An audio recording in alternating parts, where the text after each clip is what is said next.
Olá, meu nome é Rorion Gracie. Você agora tira uma parte da história de 70 anos de luta da família Gracie. 70 anos de sucesso, 70 anos de vitórias. Uma história que tem sido contada no Brasil e agora está sendo contada em todo o mundo. História que continua sendo escrita pelo patriarca da família e, sem dúvida alguma, um dos maiores lutadores de todos, meu pai, Hélio Gracie. Ele ensinou a mim e meus irmãos que continuássemos com a tradição da família: lutar, vencer e ensinar a lutar. Graças ao que aprendemos com nosso pai, Hélio Gracie, hoje temos várias academias, no Brasil e nos Estados Unidos, onde ensinamos como Mel Gibson, Chuck Norris e René Russo, além de centenas de membros das Forças Armadas Americanas, assim como membros do FBI e do Serviço Secreto. Hoje, milhares e milhares de pessoas são formadas em nossas academias e, com isso, adquirem eficiência e autoconfiança. Esse tape, a demonstração de eficiência do nosso jiu-jitsu, e você entenderá a saga da família Gracie.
No ano de 1951, Hélio Gracie, o campeão sul-americano de jiu-jitsu e a primeira legenda esportiva da história brasileira, desafiou o campeão mundial de peso pesado, o japonês Kimura. Para se qualificar e provar que era um adversário à altura de Kimura, Hélio iria lutar contra Kato, o vice-campeão mundial de jiu-jitsu. Kato era quase 20 quilos mais pesado que Hélio e considerado por muitas pessoas ser tecnicamente superior ao campeão Kimura. Essa luta estava marcada para 3 rounds de 10 minutos cada um. Neste momento, eu dedicaria alguns minutos para contar um pedaço da história da família Gracie. Na virada do século, era comum haver ringues armados nas feiras locais de algumas cidades brasileiras para que os valentes e durões da época pudessem exibir suas habilidades.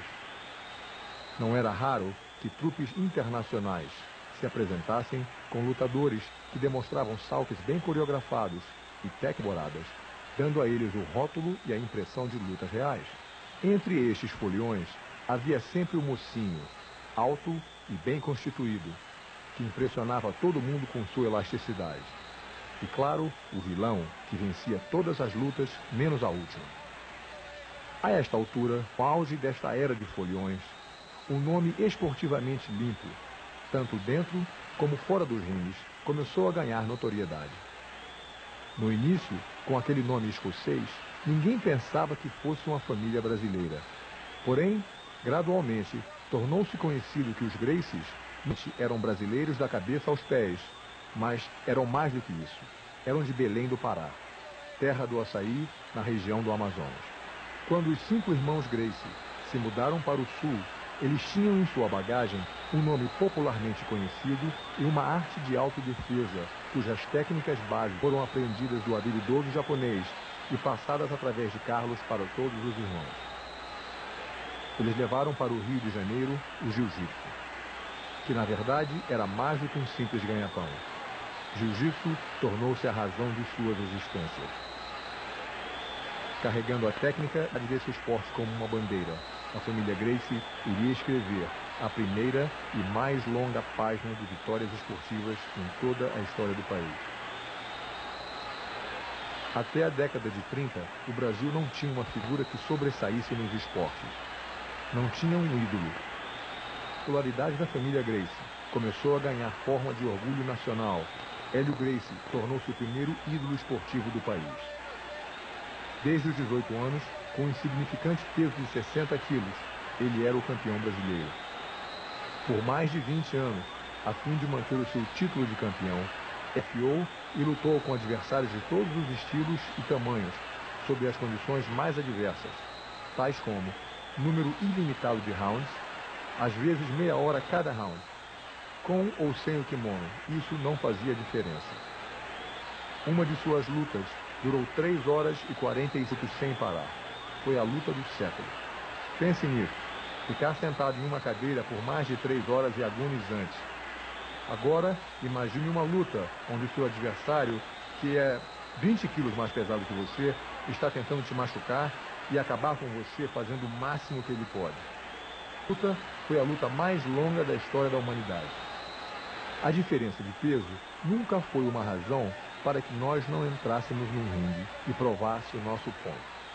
Muitas vezes, nós lutamos contra adversários muito mais pesados. Meu tio Osvaldo, com apenas 60 quilos, ou com João Baldi, que pesava 160 quilos. É uma diferença de 100 quilos. Meu tio o estrangulou em 2 minutos. Ainda haviam pessoas chegando no estádio e a luta já havia terminado. Quando a revista Seleções, do Reader Digest, em abril de 1940, publicou uma matéria sob o título Boxe contra o Jiu-Jitsu numa luta de morte, na qual um boxer tinha nocauteado um lutador de jiu-jitsu, Hélio Gracie imediatamente procurou o maior jornal da época, declarando que ele estava disposto a provar a superioridade do jiu-jitsu e se propondo a lutar com 5 boxers uma noite. Ele nunca recebeu uma resposta. Durante sua carreira de lutador, Hélio também desafiou Primo Carnera, Exar Charles e o legendário Joe Louis. Todos eles se recusaram a lutar boxe contra o jiu-jitsu. Nós temos recordes que cobrem mais de meio século. É um testemunho incrível desta cruzada esportiva. Agora, vamos voltar a esta luta. Catô aplica uma bela queda, levando Hélio para o chão. Ao cair no chão, a primeira preocupação de Hélio é procurar botar Catô dentro de suas pernas, ou seja, dentro de sua guarda.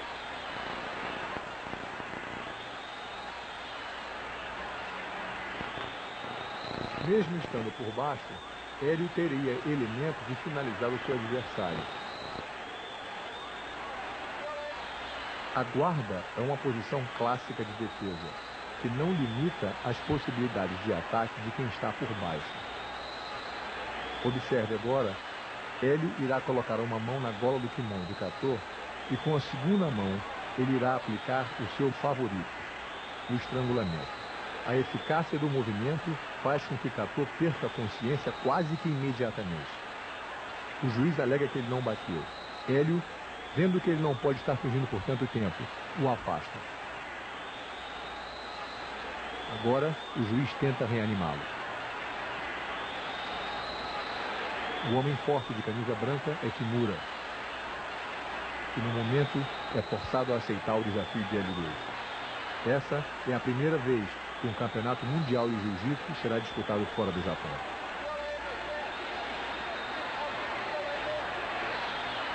Este é Kimura, o melhor lutador de jiu-jitsu que o Japão já produziu. Por 5 anos, ele foi o campeão mundial. Seu adversário, o campeoníssimo Hélio Gracie. Além de 9 anos mais jovem, Kimura era 40 quilos mais pesado. Devido à tremenda diferença de peso, Kimura declarou para os jornais que se Hélio conseguisse resistir a ele por 3 minutos, deveria ser considerado o vencedor. Infelizmente, só temos 2 minutos de filme de uma luta que durou 13 minutos. Hélio nunca esperava vencer Kimura. A razão pela qual ele quis lutar era para ver se o campeão mundial poderia surpreendê-lo tecnicamente. A conclusão que Hélio chegou foi que se fosse na mesma categoria de peso, ele teria vencido a luta. Os japoneses sempre querem esconder do mundo ocidental suas técnicas tradicionalmente eficazes de jiu-jitsu. Esta é que é a origem do judô. que é simplesmente o aspecto de equilíbrio do jiu-jitsu. Hélio, sem nunca ter saído do Brasil, elevou os padrões do jiu-jitsu que aprendera a nível superior. Ele impressionou tanto ao campeão Kimura com as técnicas que demonstrou que após esta luta, Kimura foi pessoalmente à Academia Gracie convidar Hélio a ensinar na academia número 1 do Japão. Após refletir, Hélio recusou. Hoje, Hélio Gracie ainda ensina jiu-jitsu e é reconhecido mundialmente como uma legenda viva.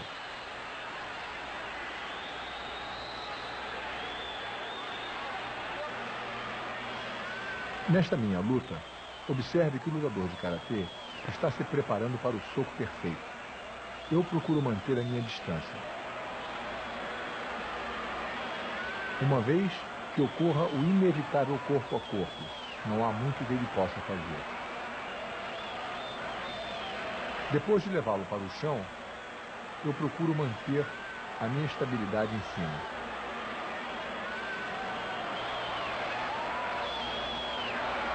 Não tenho pressa e procuro a posição da montada. Ele, por não ter consciência do que fazer, fica se debatendo desesperadamente. Meu tio Carlos Gracie. Observe que quando está por baixo, o adversário não tem como acertar a pessoa de cima. Porém, eu posso acertá-lo de cima para baixo. Agora eu coloco uma mão na gola e me preparo para completar o estrangulamento.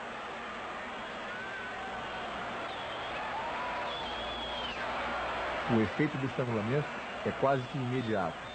Observe as pernas dele esticando e ao acordar, ele não sabe o que aconteceu.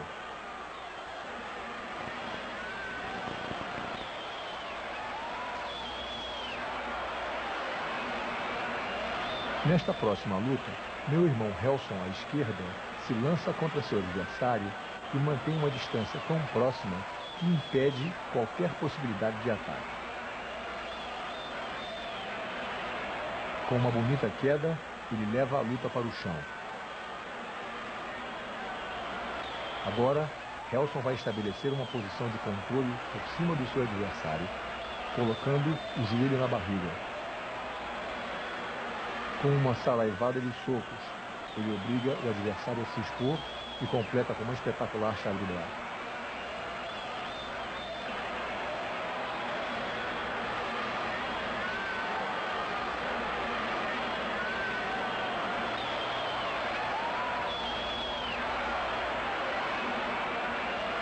Neste próximo combate, meu irmão Hollis, à esquerda, irá enfrentar um adversário que é muito mais...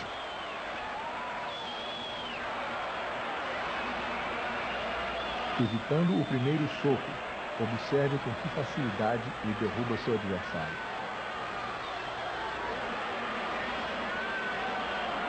Ele agora vai estabelecer por cima a sua posição de controle.